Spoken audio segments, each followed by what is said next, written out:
آنکھ کھوپڑی میں ایڈجسٹ ہو جائے اور ڈیجیٹل کیمرہ ایک ہوتا ہے, 2 کیمروں کو ایڈجسٹ کرنا بڑا مشکل کام ہوتا ہے. ہماری کھوپڑی میں ایک کیمرہ نہیں ہے, کتنے کیمرے ہیں؟ 2. اور ایسے ایڈجسٹ ہوئے نا ماں کے پیٹ میں کہ ذرا سی ان کی سیٹنگ آؤٹ ہو تو 2 کے 3 اور 3 کے 4 نظر آنا شروع ہو جاتے ہیں. کون تھا ماں کے پیٹ میں کہ ماں روٹی کھا رہی ہے, گوشت کھا رہی ہے؟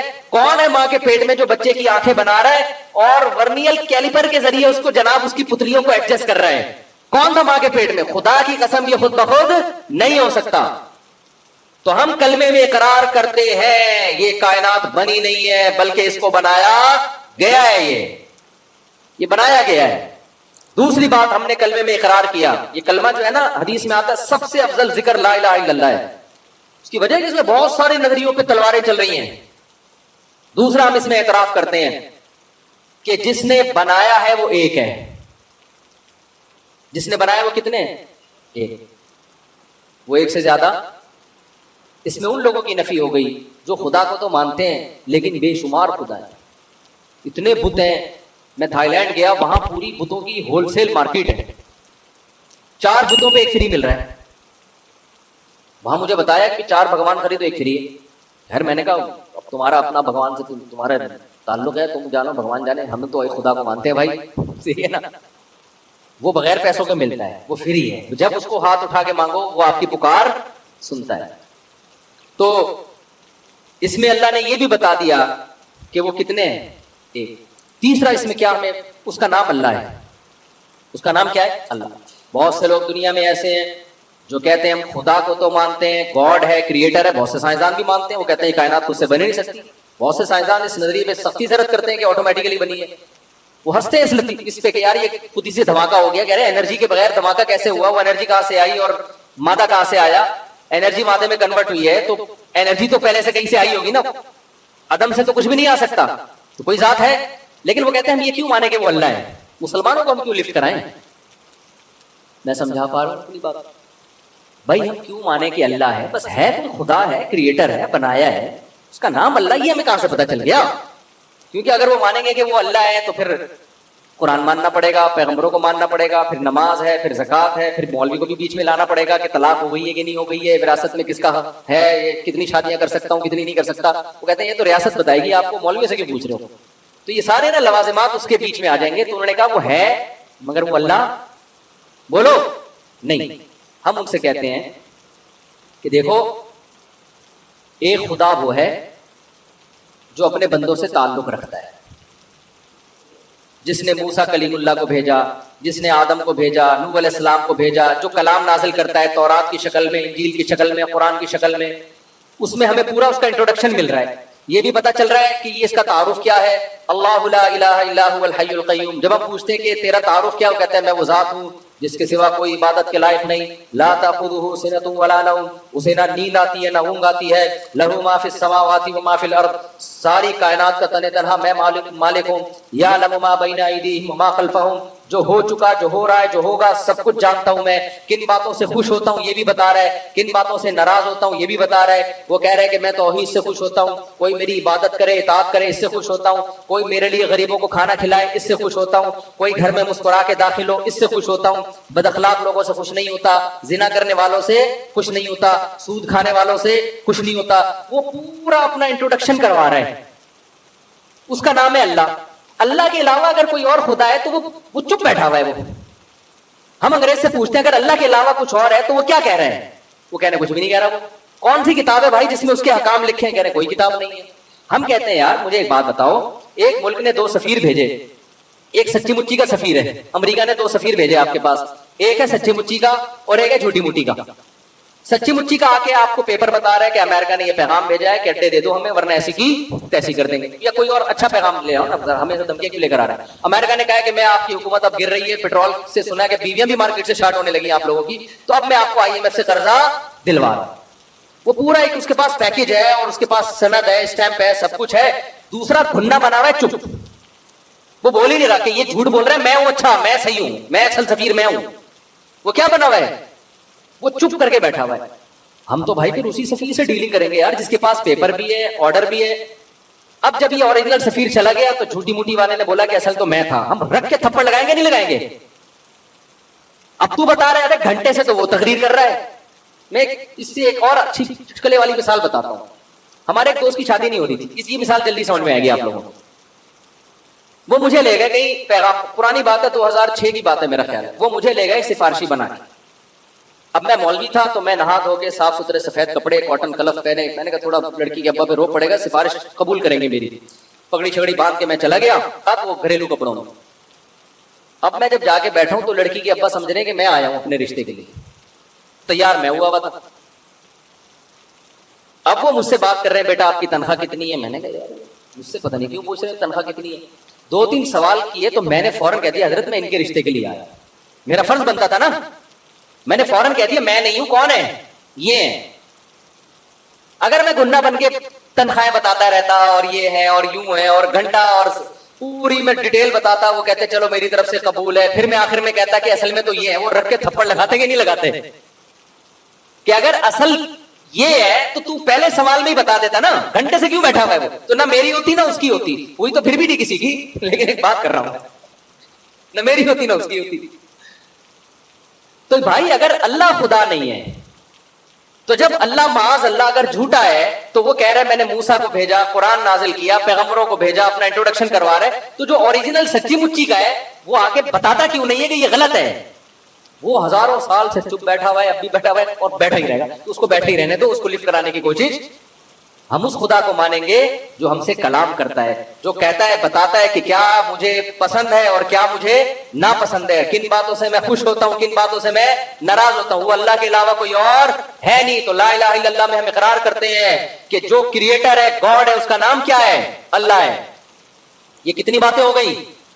میں اشارے بھی کر رہا ہوں تاکہ 3 باتیں ہوں. ذہانت بہت ہے نا آج کل. وہ ایک آدمی تھا گرو ہوتے ہیں نا گاؤں دیہاتوں میں, ان کے چیلے ہوتے ہیں, تو اکثر گرو ہوتے بے وقوف ہیں. تو گرو جو تھا بڑا بے وقوف تھا نا سردار, اس نے اپنے چیلے سے کہا یار لوگ مجھے کہتے ہیں میں بہت بے وقوف ہوں, تو میں نے اپنی ذہانت ثابت کرنی ہے, تو ایسا کر تو مجھ سے کوئی پہلی پوچھ تاکہ میں اس کا جواب دوں اور میری ذہانت کیا ہو جائے؟ ثابت. لیکن کہا کہ آسان پوچھنا, مشکل نہیں پوچھنا, ایسی پوچھنا جس کا جواب مجھے آئے, ورنہ میں تجھے چھوڑوں گا نہیں. وہ جو چیلا تھا نا وہ پریشان ہو گیا, یار بہت کوئی آسان سی پہلی پوچھو, ایسا نہ ہو کہ اس کا جواب نہ ہو میرے چترول لگ جائے. تو اس نے کہا کہ بھائی دیکھ, اچھا سرائکی میں ہے یہ لطیفہ, اصل میں مجھے پوری سرائکی آتی نہیں لیکن ہمارے حضرت سناتے تھے جو سرائکی زبان میں. تو اس نے کہا کہ بھائی دیکھ ایک مخلوق ہے, جانور ہے, پونچھ گھمیندی ہے, چولہے کے گرد گھومتی اور میاؤں میاؤں کرندی ہے. اب اتنی واضح بات کر دی نا, چولہوں کے گرد گھومتی ہے, پونچھ گھمیندی ہے اور میاؤں میاؤں کرندی ہے. اس کا خیال تھا. اب تو جواب اس نے کہا مرغا کوکیڑ. اب یہ ٹینشن میں آ گیا, یار اب میں اگر بولوں گا جواب غلط ہے تو میں کیا کروں گا, میں تو پٹوں گا ٹائٹ طریقے سے.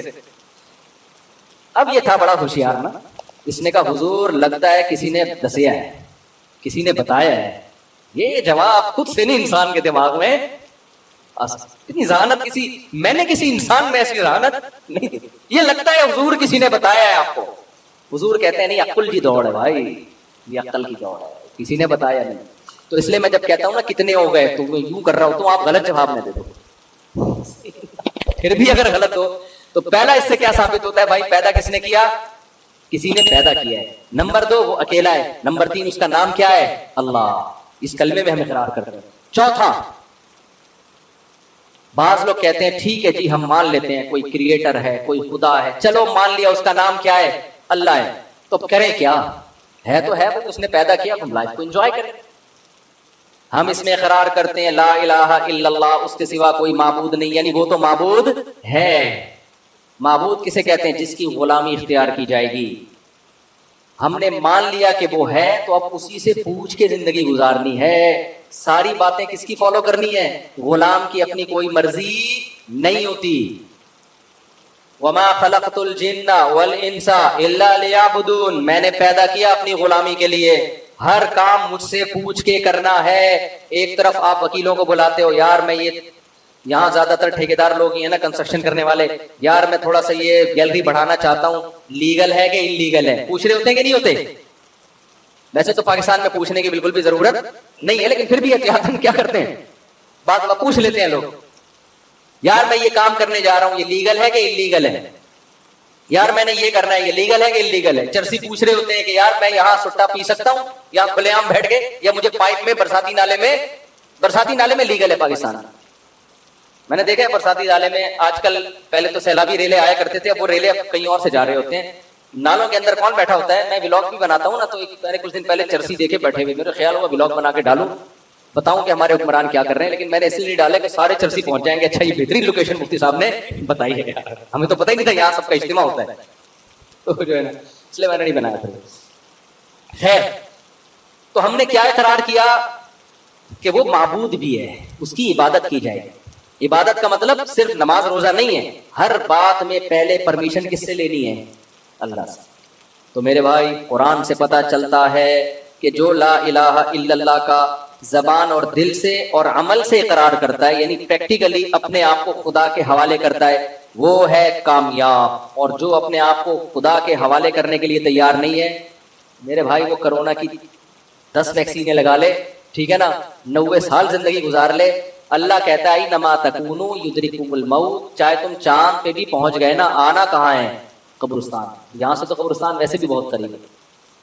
آنا کہاں ہے تم نے؟ میرے پاس آنا ہے, چھوڑوں گا نہیں. اور تم جو یہ کہتے ہو, پھر کچھ کلمے کے لوازمات ہیں جو قرآن نے بیان کی. ہم کہتے ہیں اے اللہ ہم تو مر کے ختم ہو جاتے ہیں, تو تیرے پاس آئیں گے کب؟ اللہ نے کہا جو خدا پانی کے قطرے میں جان ڈال کے انسان بنا سکتا ہے, وہ انسان کو دوبارہ بھی پیدا کر سکتا ہے. سورہ یاسین کا آخری رکوع پڑھیں. رسول اللہ صلی اللہ علیہ وسلم اللہ کے سفیر تھے, پیغمبر تھے. آپ نے بتایا کہ میں نہیں کہتا, اللہ کہتا ہے کہ تم مرنے کے بعد دوبارہ زندہ ہو کے خدا کے سامنے کھڑے ہوگے. مشرکین نے مذاق اڑایا. ایک مشرک نے کیا کیا, ایک پرانے قبرستان گیا اور سڑی ہوئی بوسیدہ ہڈی, صدیوں پرانی بھربری ہڈی, وہ نبی کے پاس لے کر آیا اور کہنے لگا من یحیی العظام وہی رمیم, بھلا جب یہ ہڈیاں سڑ جائیں گی تو ان کو کون زندہ کرے گا؟ یہ زندہ مذاق اڑانے کے لیے نا, یہ آپ اس کو خدا دوبارہ انسان بنائے گا. وہ اعتراض کر رہا تھا نبی پر, مگر نبی نے جواب نہیں دیا. کیوں؟ نبی کا کام ہے اللہ کا پیغام پہنچانا. نبی نے یہ تھوڑی کہا تھا میں زندہ کروں گا. نبی خاموش ہو گئے. بھائی جس پہ اعتراض تو اللہ پہ بنتا ہے, مجھ پہ تو بنتا ہی نہیں ہے. تو اللہ نے سورہ یاسین کا آخری رکوع نازل کیا. اس میں کیا حکم دیا؟ اولم یر الانسان انا خلقناہ من نطفہ, کیا انسان دیکھتا نہیں ہے ہم نے پانی کے قطرے سے پیدا کیا اس کو. ذرا اس کو چاہیے وہ پانی کا قطرہ نبی کے پاس لے کر آئے اور کہے کہ اس قطرے کو کون انسان بنا سکتا ہے. تو نبی کیا کہیں گے؟ تو بھی اسی سے بنائے اور ساری دنیا اسی سے بنتی. یہ قطرہ ہے جو ماں کے رحم میں جب ماں روٹی کھاتی ہے, اسی روٹی سے اس قطرے میں آنکھ بھی بنتی ہے, ناک بھی بنتی ہے, دل بھی بنتا ہے, دماغ بھی بنتا ہے, جگر بھی بنتا ہے, پورا جسم تیار ہوتا ہے. پھر جو ہے آپ کا ہارٹ جو ہے وہ پمپنگ کرنا شروع کرتا ہے. دماغ کی بڑی لمبی نسیں, اتنی لمبی پائپ لائنیں دماغ میں کہ یہاں سے لے کے جاؤ اور چاند سے گھما کے نیچے لے آؤ. ایسی پائپ لائنوں کو جس میں بلڈ سرکولیٹ کرتا ہے, اللہ گچھا بنا کے بچے کی کھوپڑی میں فٹ کر دیتے ہیں. اور یہ بن کس سے رہا ہے؟ روٹی سے جو ماں کھا رہی ہے, کھجور سے, روٹی سے, دودھ سے, دہی سے, جو کچھ کھا رہی ہے سب چیزوں سے بچے کی کنسٹرکشن ہو رہی ہے. آپ سیمنٹ بجری سے تعمیر بنا سکتے ہو. خدا کی قسم کوئی ایسا میٹیریل نہیں ہے جس سے ماں کے پیٹ میں بچہ بنا دو. اللہ روٹی اور چاول سے کیا بنا رہا ہوتا ہے؟ اس بچے کی آنکھیں, ناک, دل, دماغ, جگر بنا رہا ہوتا ہے, اور پھر اس کو ماں کے پیٹ سے نکالتے ہی ماں کی چھاتیوں میں دودھ پیدا کر دیتا ہے. یہ بتاتا ہے کہ جس روٹی سے اس کی کنسٹرکشن ہو رہی تھی, اسی روٹی سے اب کیا پیدا ہوگا؟ دودھ پیدا ہوگا. اور پیدا کس وقت ہوگا؟ نہ اس کی ولادت سے پہلے نہ بعد میں. جب بچہ پیدا ہوا اب ضرورت ہے, اب اسی روٹی سے دودھ بننا شروع ہو جائے گا. تو اللہ کہتے ہیں اے نبی اس کو بتا دیجئے, اولم یر الانسان, کیا انسان دیکھتا نہیں ہے ہم نے اس کو پانی سے بنایا, فاذا هو خصیم مبین, ایسا بنا کہ آج جھگڑا کر رہا ہے. قال من یحیی العظام وهي رمیم, بنانے والے کو کہہ رہا ہے کہ میں دوبارہ مر گیا تو کون زندہ کرے گا مجھے. بنا کس سے؟ پانی سے بنا. اور ایسا کانفیڈنس, اتنا کانفیڈنٹ ہے کہ کریٹر پہ اعتراض کر رہا ہے بھائی. ونسی خلقہ, اور اپنی پیدائش کو بھول گیا. تو قرآن کہہ رہا ہے قل یحییھا الذی انشأھا اول مرہ, اس کو بتا دے وہی کرے گا جس نے پہلی مرتبہ پیدا کیا ہے. تو میرے بھائی گورا ان چیزوں کو نہیں مانتا, لیکن ہم جو بات کر رہے ہیں ہم گورے کی نہیں کر رہے, ہم اس کائنات کو بنانے والے کی کر رہے ہیں. بنانے والے پر کبھی مخلوق کو ترجیح مت دو. گورا خود کریٹڈ ہے, بنانے والا نہیں ہے. بنانے والا اپنے بارے میں بتا رہے کہ میں دوبارہ بھی بناؤں گا, پہلی دفعہ جس نے بنایا دوبارہ بھی پیدا کرے گا. تو کامیابی کا کیا مطلب ہے بھائی؟ جو اللہ کی مان کے چلے گا وہ کیا ہے؟ کامیاب. اب اسلام آپ کو ترقی سے نہیں روکتا، لیکن یہ ترقی باؤنڈ ہوگی اسلامی شریعت کی حدود میں. آپ نے ترقی بھی آخرت کے لیے کرنی ہے، وہ بھی آخرت کے لیے کرنی ہے آپ کو. تو ہماری کامیابی میں اصل کیا ہے بھائی؟ بولو نا، آخرت ہے. اصل ہے خدا کو راضی کرنا. نماز کے ممنوع اوقات کون کون سے ہیں؟ نفل نماز کے ممنوع اوقات کون کون سے ہیں؟ طاہر انصاری فرانس سے. دیکھیں نماز کے جو ممنوع اوقات ہیں، ایک تو یہ ہے کہ سورج کا ذرا سا کنارہ نکل جائے، یعنی جو جب فجر کی نماز قضا ہوتی ہے نا، جس ٹائم پہ سورج ذرا سا نکل جائے تو اب مکروہ وقت شروع ہو گیا، جب تک کہ وہ ایک نیزے تک نہیں پہنچ جاتا. یعنی اس اتنا بلند نہ ہو جائے کہ اس کی میں جو ہے نا تھوڑی سی چمک پیدا ہو جائے. جو پاکستان اور ہندوستان میں تقریباً 15 سے 20 منٹ کا ٹائم ہوتا ہے یہ، اور دوسرے ملکوں میں زیادہ بھی ہو سکتا ہے، نارمل میں ہو سکتا ہے بہت ہی زیادہ ہو، لیکن وہاں کے حکام الگ ہیں. تو یعنی سورج میں تھوڑی سی تیزی پیدا ہو جائے اس وقت پھر آپ نماز پڑھ سکتے ہیں. دوسرا مکروہ وقت ہے جب سورج بالکل سر پہ پہنچ جائے، جس کو زوال کا وقت کہتے ہیں. تو یہ تقریباً 10 منٹ کا ہے. یعنی اگر ٹائم لکھا ہے نا زوال کا وقت 12:30 تو سمجھ لیں کہ 12:25 سے 12:35 تک مکروہ وقت ہے، یعنی 5 منٹ پہلے اور 5 منٹ بعد میں. اور جب سورج غروب ہونے لگتا ہے تو جب غروب ہونے کے قریب پہنچ جائے گا، یعنی غروب ہونے سے ہندوستان پاکستان میں تقریباً 15 سے 20 منٹ پہلے، جب اس میں کی تیزی میں کمی پیدا ہو جائے، یعنی سورج کی چمک باقی نہ رہے، تو غروب ہونے سے 15-20 منٹ پہلے تک یہ ایسا ہوتا ہے، تو اس وقت بھی مکروہ وقت شروع ہو جاتا ہے. اس وقت بھی کوئی نماز نہیں پڑھ سکتے جب تک سورج مکمل غروب نہ ہو جائے. البتہ اس دن کی عصر اگر نہ پڑی ہو تو پھر پڑھیں گے آپ، کیونکہ عصر کا وقت باقی رہتا ہے. اگرچہ مکروہ ہے عصر کو اتنی دیر تک تاخیر کرنا گناہ ہے، لیکن بہرحال وہ والی عصر آپ کو پڑھنی پڑے گی اس دن کی، اس کے علاوہ کوئی نماز نہیں پڑھ سکتے آپ. تو یہ 3 اوقات مکروہ ہیں، اس کے علاوہ کوئی وقت مکروہ نہیں. زوال کے وقت قرآن پڑھنا، کیا زوال کے وقت قرآن پڑھ سکتے ہیں؟ زیبا گل لندن سے. جی ہاں پڑھ سکتے ہیں. گھر میں مرحوم والدین کی تصویر لگانا، گھر میں مرحوم ماں کی تصویر ماں سے عقیدت اور محبت کی خاطر گھر میں لٹکی ہوئی ہے، کیا اس جگہ نماز ہو جائے گی؟ عدنان یاسین کراچی سے. دیکھیں عقیدت اور محبت میں والدین کی یا بزرگوں کی تصویریں دیواروں پر لٹکانا بالکل حرام ہے، ناجائز ہے. اگر اس کی اسلام میں ذرا بھی گنجائش ہوتی تو نبی صلی اللہ علیہ وسلم کے دنیا سے جانے کے بعد سب سے پہلے صحابہ رسول اللہ صلی اللہ علیہ وسلم کی تصویروں کو گھر میں لگاتے. تو عقیدت محبت میں کسی کی تصویر بھی آپ کو گھر میں لگانے کی لٹکانے کی قطعاً اجازت نہیں ہے. البم میں رکھنے کی بھی اجازت نہیں ہے، یادگار کے طور پہ میرا ابا، میرے ماموں، میرے چاچا البم میں. یہی صرف گنجائش بہت سے علماء نے جو دی ہے ڈیجیٹل تصویر کی دی ہے، جب تک وہ ڈیجیٹل فارم میں ہو، یعنی موبائل میں یا ٹیلی ویژن کی اسکرین پہ یا اس کی کمپیوٹر کی اسکرین پہ ڈیجیٹل فارم میں. پرنٹ جو جب اس کا نکال لیا جائے گا تو وہ خالصتاً تصویر میں داخل ہو جائے گی، جو نبی صلی اللہ علیہ وسلم کے دور میں جو تصویریں ہوا کرتی تھیں اور اس کو نبی نے حرام قرار دیا. تو اس لیے یادگار کے طور پر ان تصویروں کو لگانا ناجائز ہے. اور جس کمرے میں ایسی تصویر لگی ہوگی اس میں نماز مکروہ تحریمی ہے. نماز پڑھی تو آپ کو دوبارہ لوٹانی پڑے گی. اس تصویر کو الٹا کر کے رکھیں یا اس پہ کوئی پردہ ڈالیں. ابھی دیکھو یہ جو پڑوس میں مفتی ہے نا، مفتی منیر بنا ہوا ہے، مفتی نہیں ہے یہ 15-20 سال سے ناخن دیکھ کے چور بتا رہا ہے اور عورتوں کے بنیان سو کے دن بتا رہا ہے. میں نے کبھی ممبر پہ اس کا نام لیا؟ بتاؤ. میں نے عاملوں کے خلاف جنرلی بولتا ہوں، میں کبھی نام لے کے نہیں رد کرتا. اس کو کچھ مسئلہ ہو گیا ہے، اس کے سافٹ ویئر اپڈیٹ کرنے کی ضرورت ہے. ہر بیان میں مجھے واجب القتل قرار دے رہے ہیں. آج جمعے کے بیان میں پھر اس نے بیان کیا کہ مفتی طارق مسعود واجب القتل ہے. اس کو تکلیف کس بات کی ہے؟ میں نام اس لیے لے رہا ہوں کہ بہت زیادہ ہر جمعے کے بیان میں اس کا ٹاپک ہی یہی ہے. تو اس کو تکلیف کس بات کی ہے؟ میں نے اس کے بارے میں، اور میں نے بھی بولا جب اس نے میرے خلاف بولنا شروع کیا واجب القتل واجب القتل. پہلی بات تو کہ جو بھی کسی کو واجب القتل کہہ رہا ہے نا، جو بھی مذہبی اسکالر، اس کو بولو خود جا کے قتل کرو، خود جاؤ. آپ اپنے مریدوں کو بے وقوف بنانے کی کوشش مت کرو. جیل کی سلاخیں وہ کاٹتے، پھانسیوں کے پھندوں پہ وہ لٹکتے، اور ہیرو تم بن جاتے ہو. تم صرف جنازہ پڑھانے آؤ گے ہیرو بننے کے لیے. تو یہ کام جو بھی آئندہ جمعے کی تقریر میں بولے نا واجب القتل ہے گستاخ، تو بولو سر